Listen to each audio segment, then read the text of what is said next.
Hi guys and welcome back to Yoma TV. So guys, आज की Yoma TV की video का topic जो है वो रिलेटेड टू मेरी ज़िंदगी के एक पार्ट का है। और आप सब लोग इससे बहुत ज़्यादा रिलेट करेंगे कि ये हमारी ज़िंदगी का कितना बड़ा पार्ट एक तरह से अदा करता है रोल। सो गाइस, ज़िंदगी हमारी शुरू होती है कि बस ये साल मुश्किल है, फिर आगे आसानी होगी और फिर आसानी होगी इस थीम के ऊपर। लेकिन हमारी ज़िंदगी आगे टफ से टफ हो जाती है और बिलाखिर हम कहते हैं कि वो हमारा बचपने का टाइम सबसे बेस्ट था। मैं बात करूँगी आज की वीडियो का टॉपिक, आपको टाइटल पढ़ के पता लग ही गया होगा कि मैं और एग्ज़ाम्स। अच्छा, एग्ज़ाम से इंसान का जो ताल्लुक़ है वो काफ़ी ज़्यादा गहरा होता है। It's very deep. होता ये है कि जब हम छोटी क्लासेस में होते हैं तो तब से हमें कहना शुरू होता है कि बस इसमें मेहनत कर लो, नेक्स्ट इजी है, नेक्स्ट इजी है। और ऐसा करके हम लोगों के लिए बहुत ज़्यादा मुश्किल क्रिएट होती है। सो नंबर वन पे ये आता है कि जब हम एट्थ क्लास में होते थे तब ये वाला सीन होता था कि बोर्ड एग्ज़ाम्स होते थे। सो अब तो रूल्स काफ़ी चेंज हो गया। आई थिंक अब बोर्ड एग्ज़ाम्स नहीं होते नेसेसरी। लेकिन तब अगर आपको आगे नाइन्थ टेंथ यानी मैट्रिक स्टार्ट करना होता था तो आपको first of all eighth class के पेपर क्लियर करना मस्ट होते थे बोर्ड के।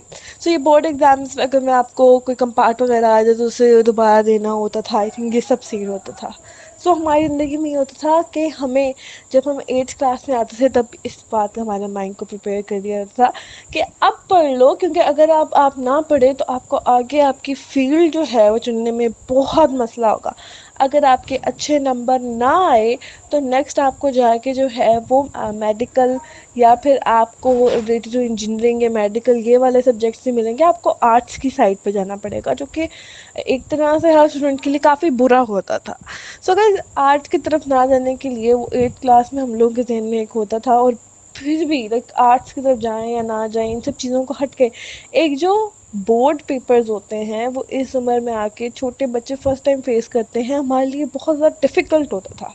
अब तो प्री नाइन्थ वाला सीन आ गया तो वो सिस्टम ही नहीं रहा। लेकिन एक प्रेशर फेस करना, अकेले पेपर देने जाना और करना, उस टाइम इंसान की एज जो होती है वो तकरीबन 15 होती है। आई थिंक ये 15 से कम होती है, 15 to 14 ईयर्स होती है, जो कि इंसान के लिए जो एज पे इतना वो प्रेशर बर्दाश्त करना होता है वो हमारे लिए काफ़ी ज़्यादा डिफ़िकल्ट हो जाता है।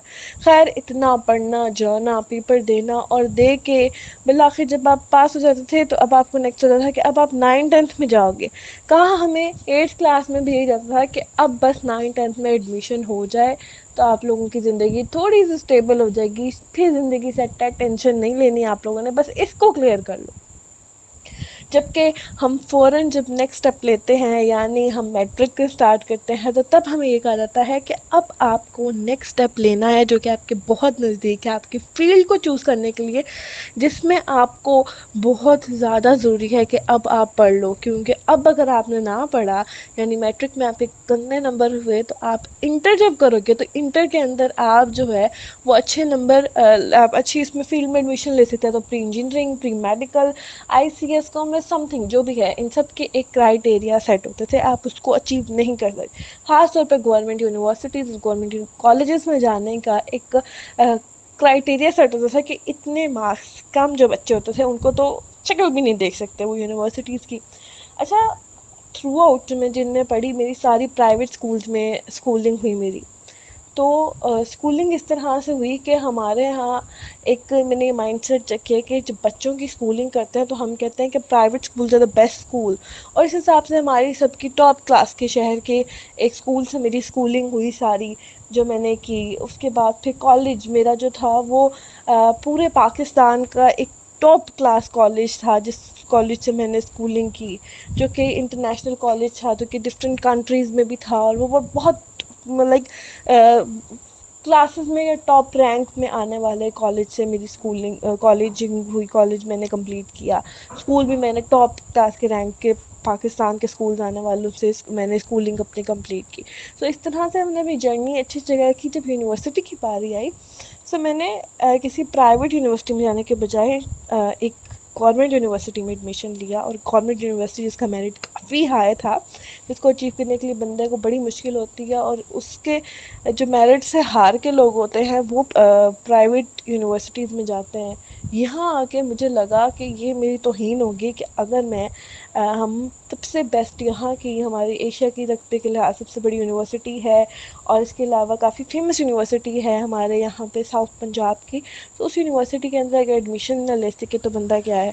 اچھا، ابھی اس یونیورسٹی کے میرٹس کافی ہائی ہوتے ہیں اور وہ کم مارکس والے بچوں کو تو شکل بھی نہیں دیکھنے دیتے یونیورسٹی کی. تو یہاں پر آ کے بندے کے لیے ایک اوور مزید مسئلہ ہو جاتا ہے، پھر انٹری ٹیسٹ کا مسئلہ، پھر آگے مسئلہ، یہ مسئلہ وہ مسئلہ. خیر ابھی تو ہم بات کر رہے تھے کہ انٹر کلاسز کی.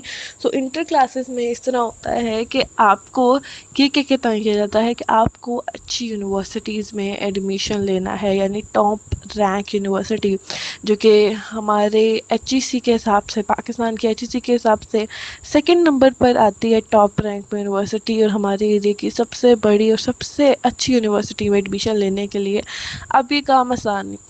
اب جو لوگ کرتے ہیں میڈیکل فیلڈ میں، جس طرح کہ میری دوستوں نے بہت زیادہ میڈیکل فیلڈ میں کیا، ان کے لیے ایک الگ مسئلہ ہوتا ہے کہ ہم تو چلیں N T S, NET, CAT اور اس طرح کے ٹیسٹ دے رہے ہوتے ہیں تاکہ ہم کلیئر کر لیں اپنا یہ مرحلہ، جو کہ ڈیفیکلٹ ہوتے ہیں یہ ڈیفیکلٹ ہوتے ہیں، لیکن اتنے ڈیفیکلٹ نہیں جتنے ایم کیٹ سے گزرنے والے بچوں کے لیے سب مرحلہ ڈیفیکلٹ. اچھا، ایم کیٹ اور جو ای کیٹ والے بچے ہوتے ہیں وہ بچے نہیں ہوتے، ان کو بیسیکلی مشینز تیار کیا جاتا ہے. ہم آئی سی ایس والے بچے یا ایف اے والے بچے یا اس طرح کے بچوں کو اتنا بنسبت فوکس نہیں کیا جاتا، اتنا نہیں پڑھایا جاتا جتنا ان مشینریز کو تیار کیا جاتا ہے.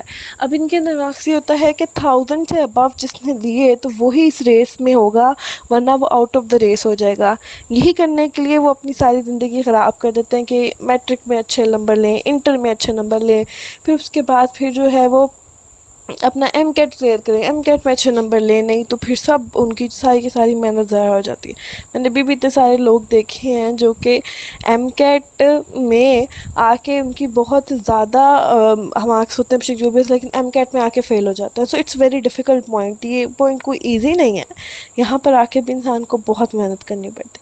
اچھا، اب آپ نے جو ہے وہ زندگی کے اپنے پورے کے پورے 5 سال میں کنسیڈر کرتی ہوں، 8th 9th 10th، first year, second year. آپ نے اپنی زندگی کے 5 سال پورے یہ سوچ کے کرتی ہے کہ اب نیکسٹ ایئر آپ کا جو ہے وہ لائف ایزی ہونے والی ہے، ایزی ہونے والی ہے.